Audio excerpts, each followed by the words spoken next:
Vanessa. Yeah, it's me. What's my real name? They don't know. Oh, come on, tell me. Vanessa Lewis. Head honcho at Lewis Oil. All right, now recite the alphabet. Forward or backward? Oh, wise guy.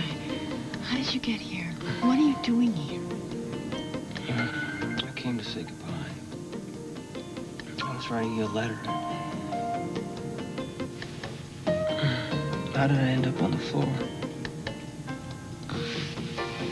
Well, I think you took some sleeping pills by accident. Sleeping pills? I remember having a headache. Here. Josh? Yeah? Is that you? Just a minute, okay? Okay.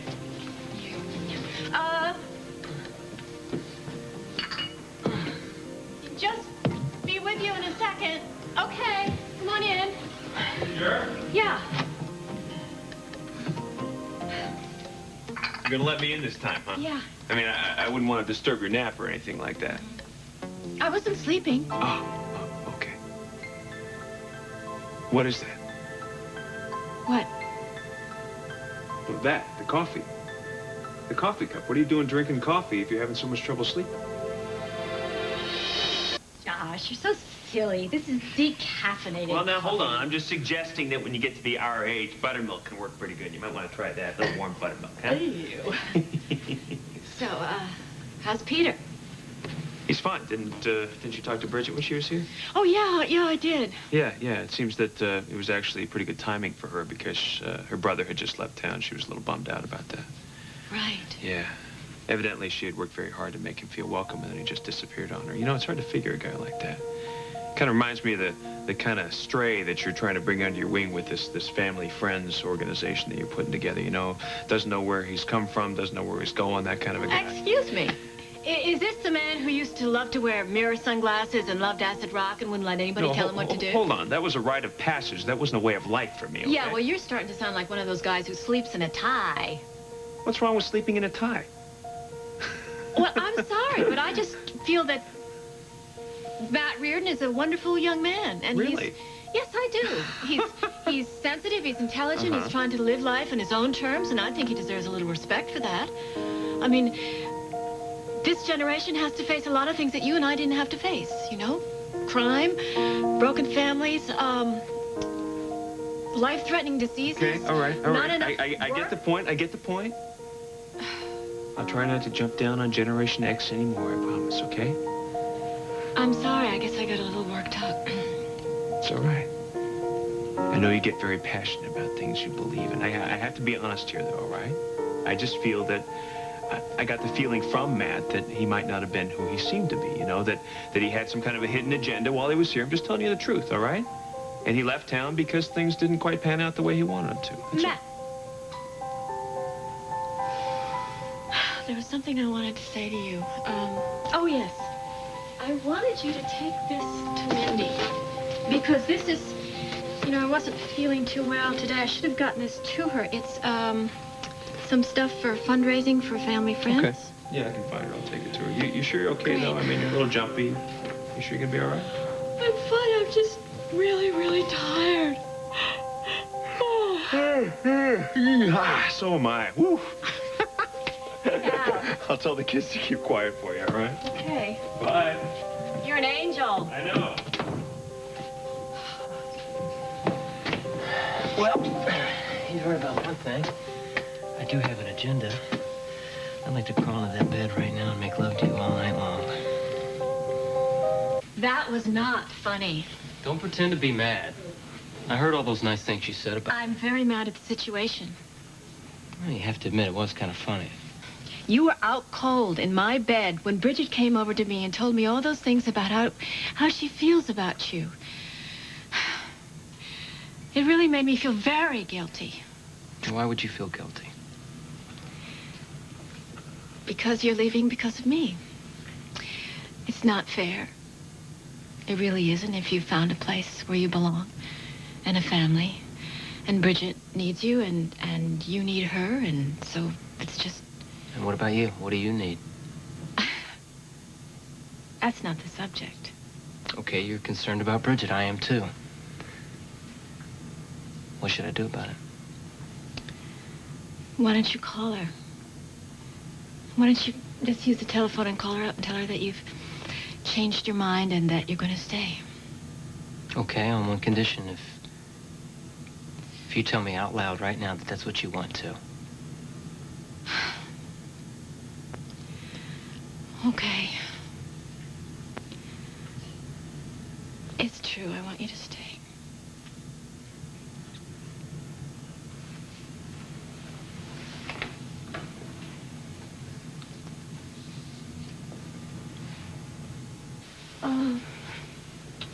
You know what?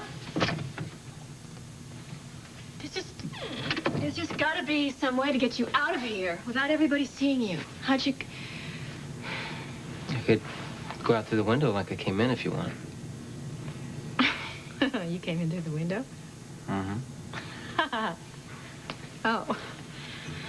Well, that's not going to work right now because this room is directly over the dining room. And they're all down there munching away. And if someone were to glance up from their dinner and see Spider-Man descending, I don't think it would work very well. I think we're just going to have to wait, you know, till they've all finished eating. Maybe until they've all gone to bed. Okay. It's all right with me. I still have a lot of questions I want to ask you. A lot of things that I don't know about. Really? Really? Okay, I'll tell you my life story, all right? You can ask me a question, any question, I'll answer it. Okay, well, why don't we start with you telling me how sleeping pills got in the aspirin bottle? Huh.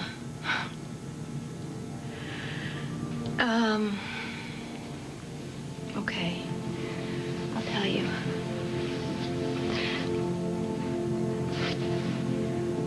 There was a time in my life when all I really wanted to do was escape. And that's when I became hooked on tranquilizers. And so I did what all addicts do. I hid my pills. I lied. I tried to outwit all the people who were trying to help me.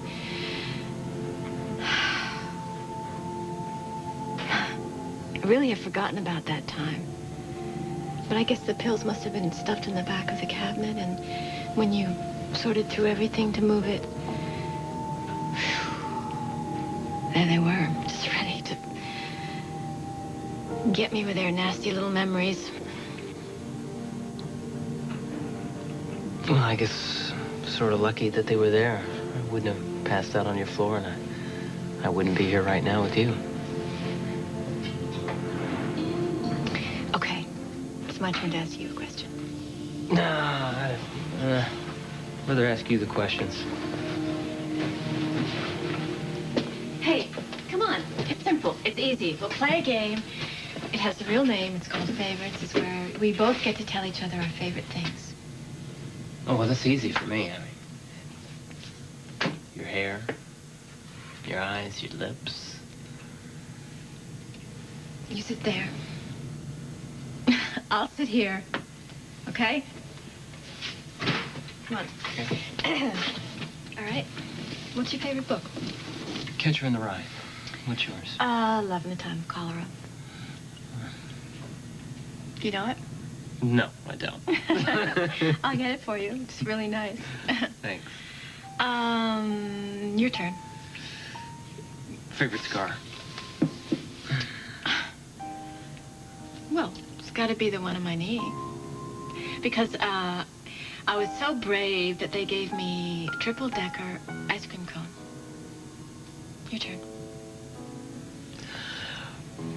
Well, you tell me. I mean, you know where they all are. Wait a minute. That's not how the game goes. Okay, I guess it would probably be the one on my elbow. And I got to wear a cast, and all the kids got to sign it. You probably thought I was going to say the one on my... I don't want to hear about that one. Favorite childhood memory? Oh.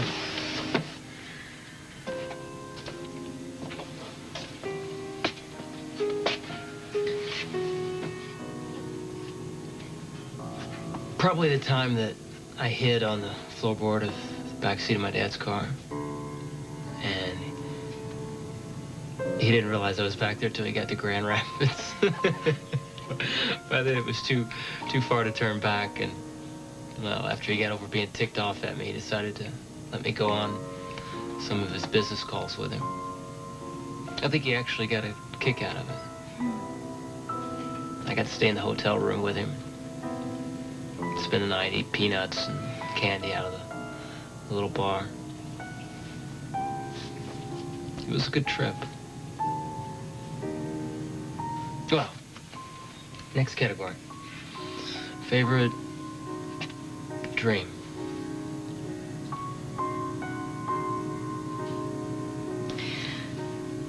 Well, it was about a year or two after my mother died.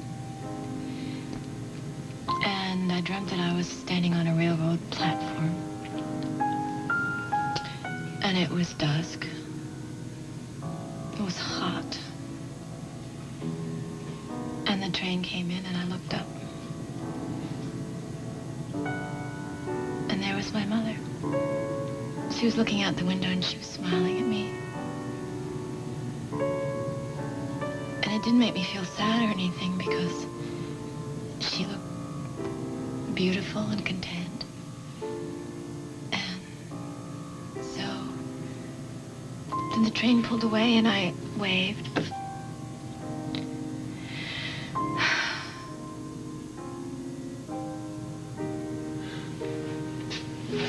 Well, my favorite dream's kind of stupid. That's okay. Tell me anyway. Well, I'm in a rodeo. Don't laugh. And I'm on this bull, and he's bucking and flipping around and doing all this crazy stuff, and it's like I'm glued to the seat, glued to the saddle. Nothing that he does, he can't knock me off. And the crowd's going wild, and I'm up there. I'm just feeling great. And Bridget puts an ice cube right on the back of my neck. Not in the dream. That's what she used to do to wake me up, so I didn't get to finish the dream. So it would have been my favorite dream, I guess, had I got to finish it. What's next? Favorite grown-up memory. Well, I have mine. That's funny. I have mine. Well, it was a fun game, but it didn't work. 'Cause I still want to kiss you.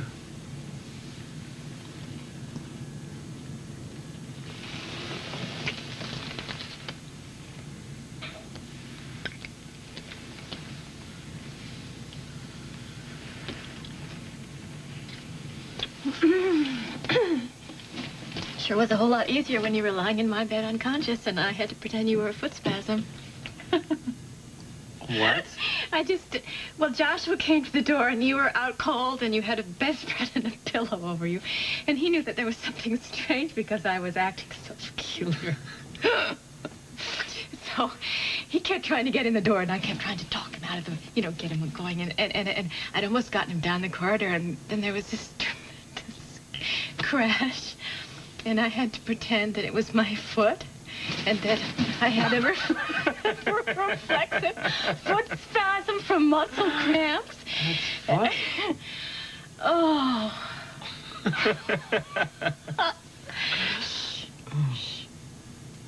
They might hear us.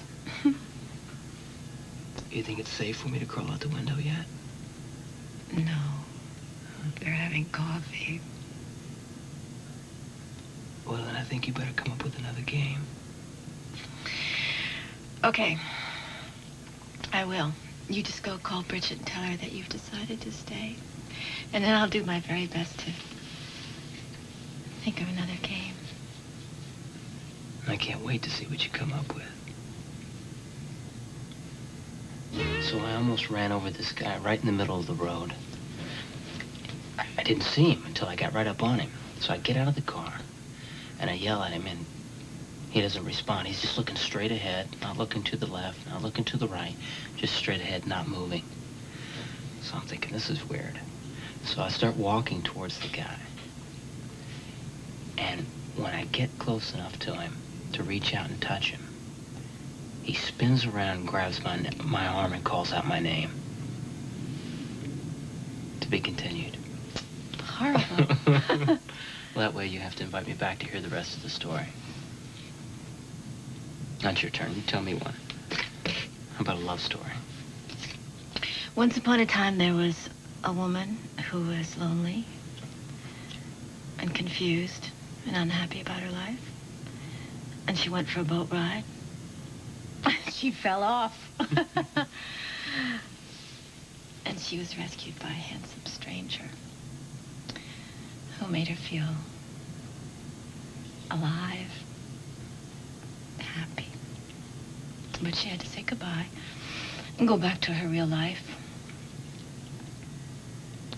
And then the strangest thing happened.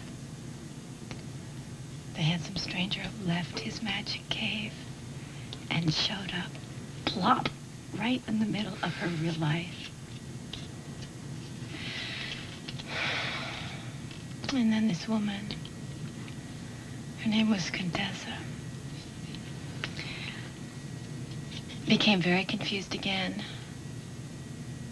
and didn't know what to do again. Well, the first time she was confused, she did what came naturally, and she trusted her own instincts. And all of her friends that really, truly cared about her told her not to worry about society's rules and not care about what other people might think, as long as she wasn't hurting somebody else. You realize how much time we've spent talking about how this thing between us will never work. What if we spent all of that energy trying to figure out a way that it could work?